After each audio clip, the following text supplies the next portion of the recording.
जय माता दी।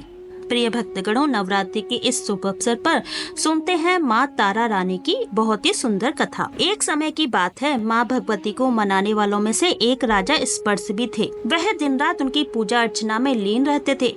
राजा को किसी चीज की कोई कमी नहीं थी, बस उन्हें बच्चे की इच्छा थी। सालों से बच्चा न होने के कारण राजा कुछ निराश रहा करता था।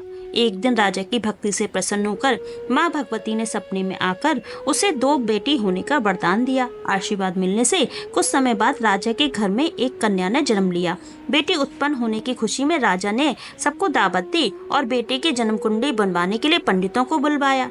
सबने राजा से एक ही बात कही कि यह साक्षात देवी का स्वरूप है। जहाँ भी इनके कदम पड़ेंगे वहाँ खुशियाँ ही खुशियाँ आएंगी। यह भगवती देवी की भक्तिन होगी। इतना सब कहकर पंडितों ने लड़की का नाम तारा रख दिया। कुछ समय बाद मंगलवार के दिन राजा के घर एक और बेटी पैदा हुई। ज्योतिषाचार्य ने उसकी कुंडली भी बनाई और उदास हो गए। राजा ने जब उनसे उदासी का कारण पूछा तो ज्योतिषी ने बताया कि यह लड़की आपके जीवन में खूब सारा दुख लेकर आएगी।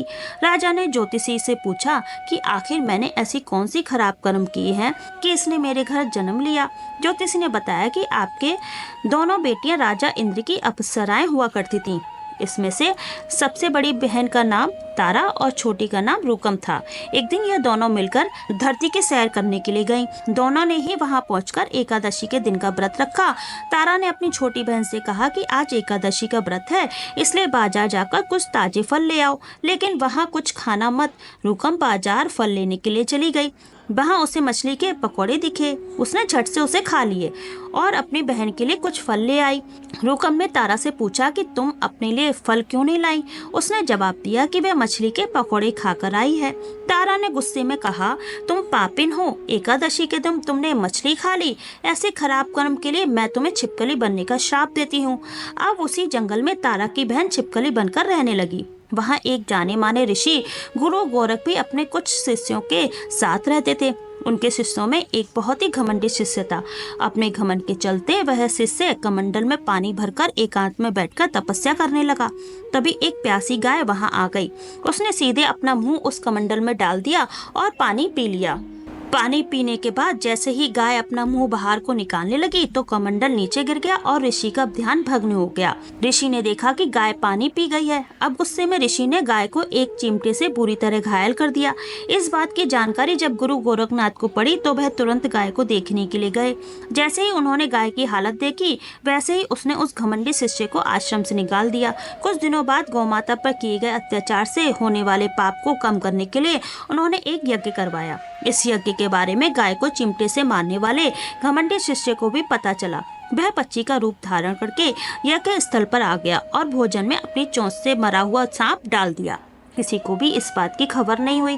यह सब होते हुए देख तारा ने श्राप मिलने वाली छिपकली रुकम को देख लेती है। उसके मन में हुआ कि इसे खाकर सारे लोग मर जाएंगे। प्रिय भक्तगणों, सबकी जान बचाने के लिए छिपकली बनी रुकम सभी लोगों के सामने भोजन में गिर गई। लोगों ने छिपकली को खूब कोसा और बर्तन को खाली करने लगे। उसी वक्त भंडारा करने वालों को खाने में मरा हुआ सांप दिखाई दिया। तब कहीं जाकर सबको समझ में आया कि छिपकली सबकी जान बचाने के लिए जानबूझकर भोजन में गिरी थी। एक छिपकली होने के बावजूद भी इतने अच्छे विचार होने की वजह से यज्ञ में मौजूद सारे महत्वपूर्ण लोगों ने कहा कि हमें छिपकली की मुक्ति के लिए प्रार्थना करनी चाहिए। प्रिय भक्तगणों, पंडित ने राजा को बताया कि सबकी प्रार्थना से ही वह छिपकली तीसरे जन्म में आप जैसे प्रतापी राजा के घर बेटी के रूप में पैदा हुई है। वही रात तारा ने दूसरे जन्म तारामती के रूप में लिया और अयोध्या के राजा हरिश्चंद्र से विवाह किया। इतनी सब बातें कहने के बाद पंडितों ने राजा स्पर्म को रुकम को मारने की सलाह दी। इस बात पर राजा बोले, मैं किसी की पुत्री को कैसे मार सकता हूँ? ऐसा करना घोर पाप होगा। फिर ज्योतिषी ने कहा कि एक संदूक में सोना चांदी लगवाकर उसके अंदर लड़की को रख देना और संदूक को पानी में बहा देना। उस पर लगा हुआ सोना चांदी देखकर लोग नदी से संदूक जरूर निकालेंगे और लड़की की जान बचा लेंगे। राजा ने ज्योतिषियों ने जैसा बताया ठीक वैसा ही किया। नदी में सोना चांदी जड़ा हुआ संदूक देखकर काशी के पास एक व्यक्ति ने उसे बाहर निकाल लिया।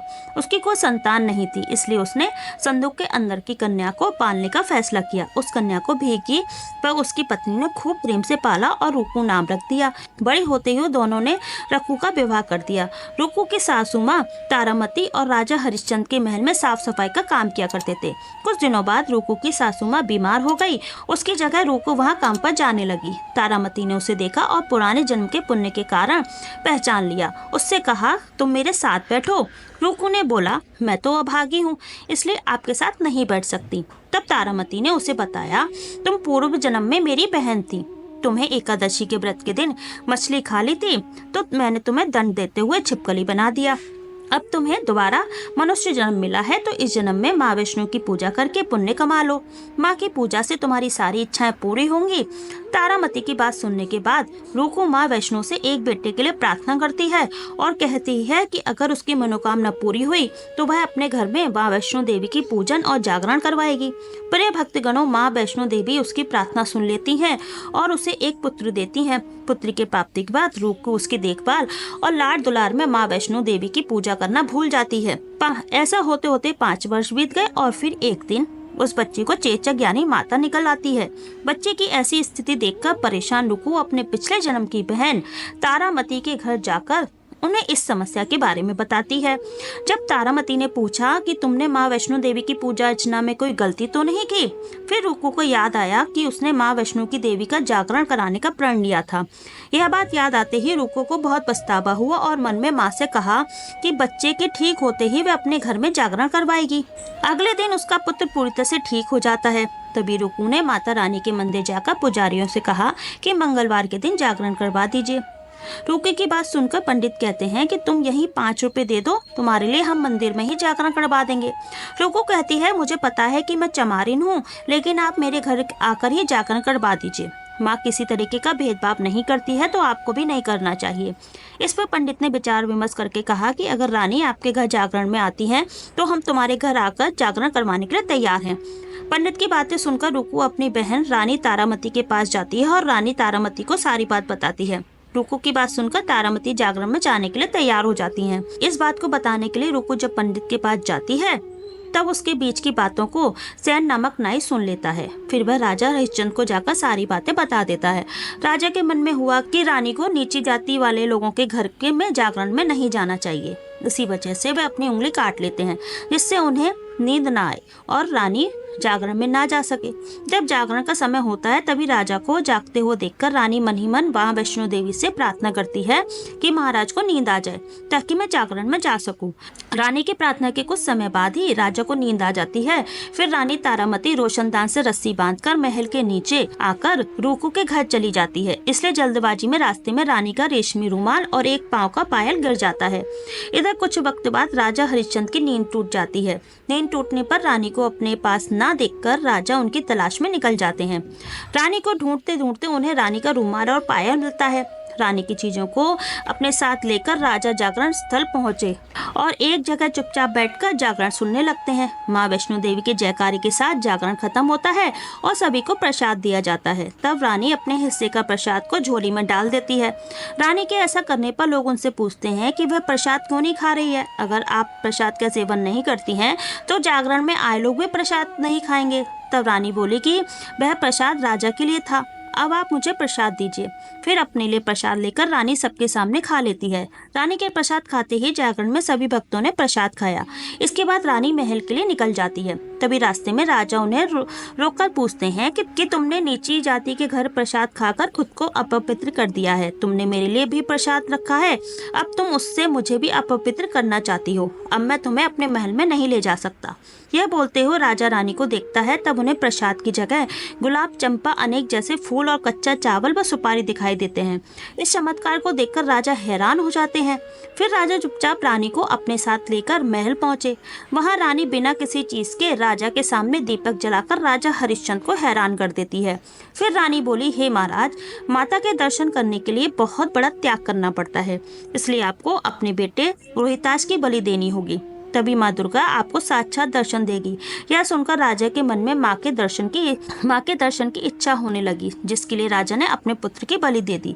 बलि देने के बाद माँ दुर्गा सिर पर सवार होकर प्रकट हो जाती हैं। उन्हें देखकर राजा हरिश्चंद्र काफी खुश हो जाते हैं और माँ दुर्गा ने तुरंत राजा के बेटे को जीवित कर दिया। इस चमत्कार को देखकर राजा हरिश्चंद्र प्रसन्न हो गए।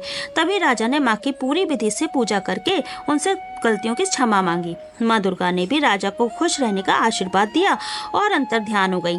तब राजा ने रानी तारा से कहा कि मैं बहुत प्रसन्न हूँ, मुझे पत्नी के रूप में आप मिली हैं। फिर राजा हरिश्चंद्र, तारा रानी और रूकम तीनों अपनी मनुष्य योनि से छुटकारा पाकर देवलोक में चले जाते हैं। प्रेम से बोलिए जय माता दी, जय माँ अम्बे, ओम नमः शिवाय। प्रिय भक्तगणों, उम्मीद करती हूँ आपको आज की यह कथा अवश्य ही पसंद आई होगी। पसंद आए तो लाइक अवश्य कर दिया करें और चैनल को सब्सक्राइब करके बेल आइकन का बटन अवश्य ही दबा दें। कमेंट सेक्शन में जय माता दी अवश्य ही लिखें। धन्यवाद।